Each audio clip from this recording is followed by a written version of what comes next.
Not miss a single major political or economic event. Radio Algeria International, our voice in the world.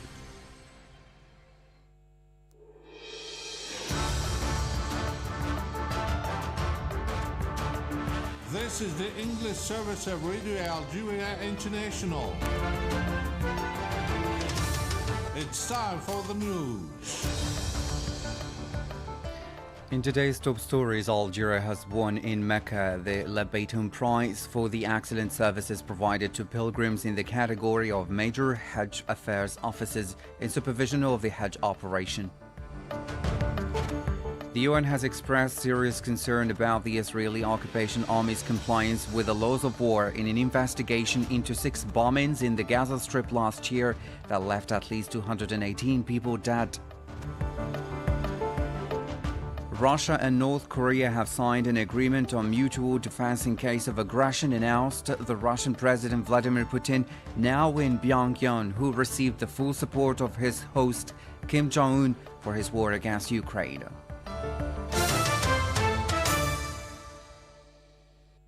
Hello and welcome to Radio Algeria International. I'm Jamal Smani.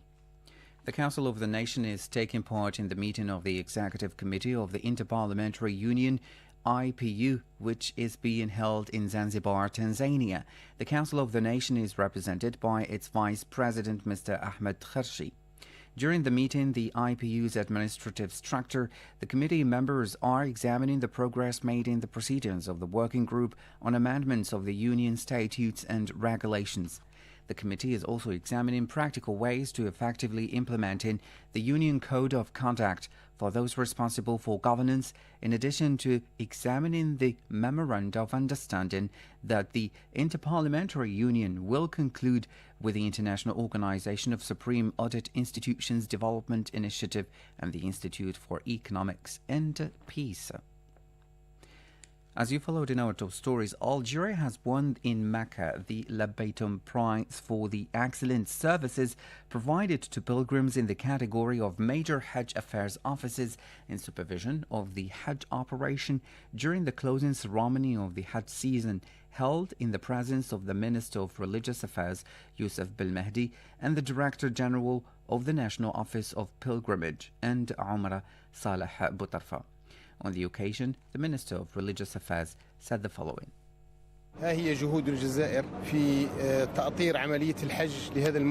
This is the fruit of Algerians' efforts in supervising the Hajj operation for this season. It adds to the achievements of our country. Algeria won a grand prize, which is that of Labaitum, and we are, thanks to Allah, among the first international missions, particularly in the field where we won this prize. I congratulate everyone who participated in this achievement.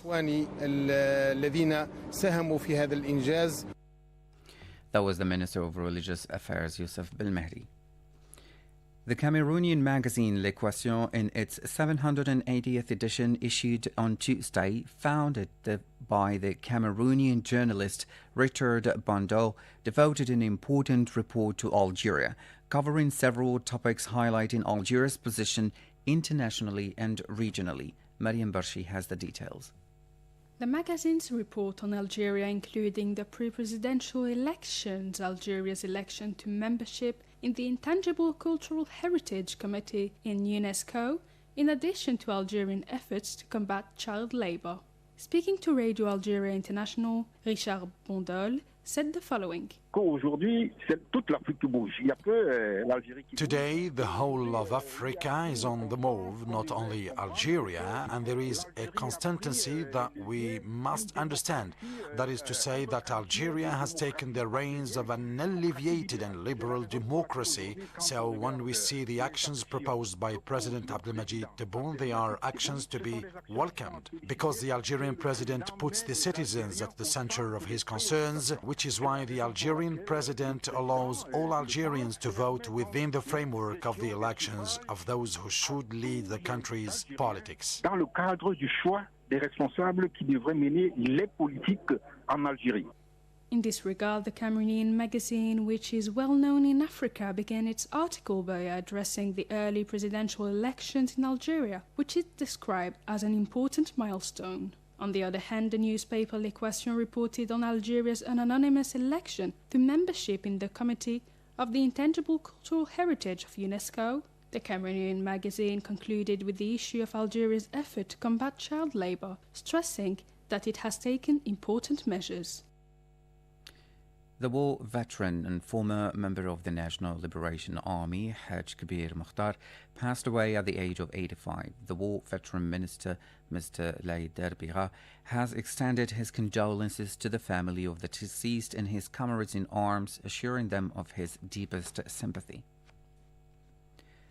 The president of the Sahrawi Collective of Human Rights Defenders, Ali Salim Tamek, has said that the human rights situation in the Sahrawi occupied territories was worsening, stressing that the silence and absence of the international community encouraged the Moroccan occupier to commit more crimes against the Sahrawi civilians. During an interview granted to the Algerian news agency APS, Mr. Tamek warned on the reality of human rights in the occupied territory due to the security, military and media blockade imposed by the Moroccan occupation and its blatant refusal to allow foreign delegations to enter the occupied territories in order to continue to commit crimes against humanity. Now, Sudan has accused the United Arab Emirates of arming a paramilitary force in the country's 14-month civil attack or conflict, prompting a clash at the United Nations Security Council. Sudan's UN ambassador Al-Harith Idris Al-Harith Mohammed accused the United Arab Emirates of arming the Rapid Support Forces, which has been fighting Sudan's army since April 2023 and faces accusations of ethnic war crimes. We have delivered many times evidences, pictures, images, satellite imagery regarding the involvement of the United Arab Emirates in this ugly war, the vicious attacks against the Sudanese civilians, as the RSF is actually and abusively attacking the civilians at the area of production with a view to augmenting the food gap into a full-blown famine. This is in concert with other international and regional actors. We have found recently the intelligence managed to restore around 6 passports of United Arab Emirates citizens that has been retrieved in Khartoum. They are aiding the elements of the RSF. We have submitted new evidence with these passports to the existing current president of the Security Council, and we ask him to publicize it. And we see up until now new violent clashes broke out between the Sudanese army and the Rapid Support Forces in the south of Khartoum for the second day in a row yesterday. On the humanitarian front, the United Nations High Commissioner for Refugees, Filippo Grandi, on a visit to White Nile State, southwest of Khartoum, said that this state is hosting between 1 and 2 million refugees and displaced persons, a clear sign of the impact of the war. The UN Security Council has held a meeting on tolerance and international peace and security. In a statement, Algeria's permanent representative to the UN, Ambassador Ammar Benjama, said that tolerance cannot be achieved when the Israeli occupation constantly rejects the two-state solution.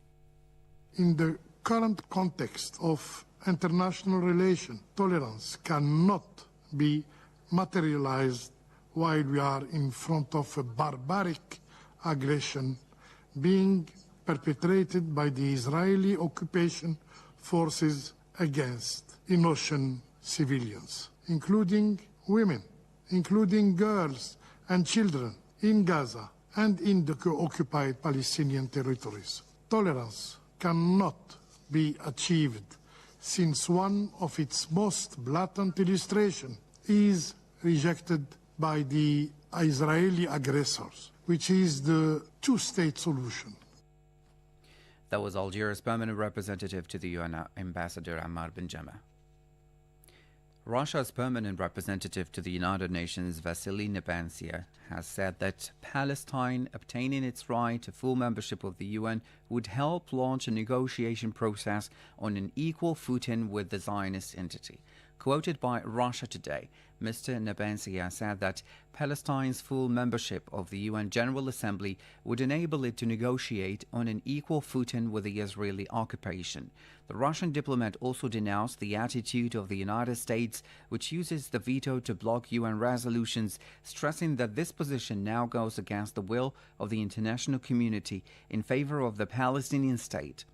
For its part, the UN has expressed serious concern about the Israeli occupation army's compliance with the laws of war in an investigation into 6 bombings in the Gaza Strip last year that left at least 218 people dead. The High Commissioner for Human Rights, Mr. Volker Turk, said that the obligation to choose means and methods of warfare that avoid or at least minimize the greatest extent possible harm to civilians appears to have been systematically violated during Israeli occupation's bombing campaign. As we stated in our top stories, North Korea and Russia have signed an agreement on mutual defense in case of aggression, announced the Russian President Vladimir Putin, now in Pyongyang, who received the full support of his host Kim Jong-un for his war against Ukraine. Majid Mila.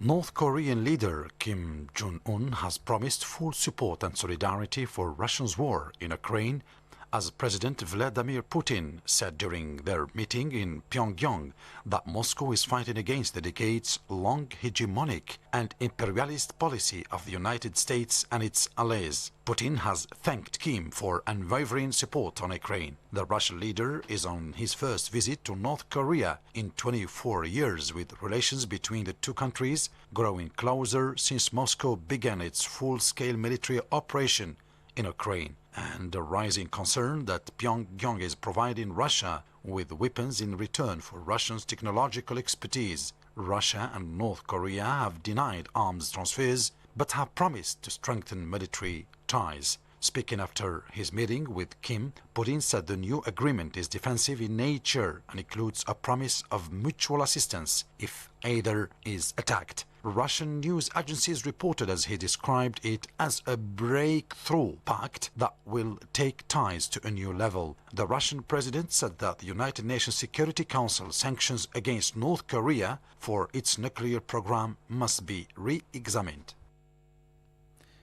The UN Security Council has held a meeting on the situation in Ukraine, during which the Deputy Permanent Representative of Algeria at the UN Security Council has said that a peaceful settlement in Ukraine could be achieved through an inclusive and constructive dialogue involving both parties. Algeria remains concerned by the deterioration of the humanitarian situation resulting from the conflict in Ukraine and the impact of the ongoing hostilities on civilians and civilian infrastructure. The party of the conflict need more than ever to hold back the escalation trend and to give inclusive dialogue the chance it deserves to achieve a peaceful solution. To bring back peace and security in Ukraine and in the region at large, there is no alternative to a peaceful settlement of this conflict. Such a settlement can only be achieved through an inclusive and constructive dialogue involving both parties to this conflict. For his part, a representative of Algeria to the UN reiterated Algeria's readiness to support any efforts to reach peace between the two parties at issue. We believe that it is critical to enhance international and inclusive diplomatic efforts to achieve peace and to create conducive conditions and environment to that end. Our focus should be on reaching a peaceful settlement that could garner the consensus of the parties involved in this conflict. Only genuine and inclusive negotiations could bring us close to end this conflict and build sustainable peace. Algeria remains ready to support any efforts aiming to achieve peace and security through a genuine and inclusive dialogue between the parties. In other news, Cyril Ramaphosa was sworn in for a second term as South Africa's president on Wednesday. Ramaphosa was sworn in at the Union Buildings, the seat of government, by Chief Justice Raymond Zondo in a ceremony in the administrative capital, Pretoria. You're still listening to Radio Algeria International. Stay tuned. the international event of the week. The UN Security Council has adopted last week a resolution aiming to reach a comprehensive ceasefire deal in 3 phases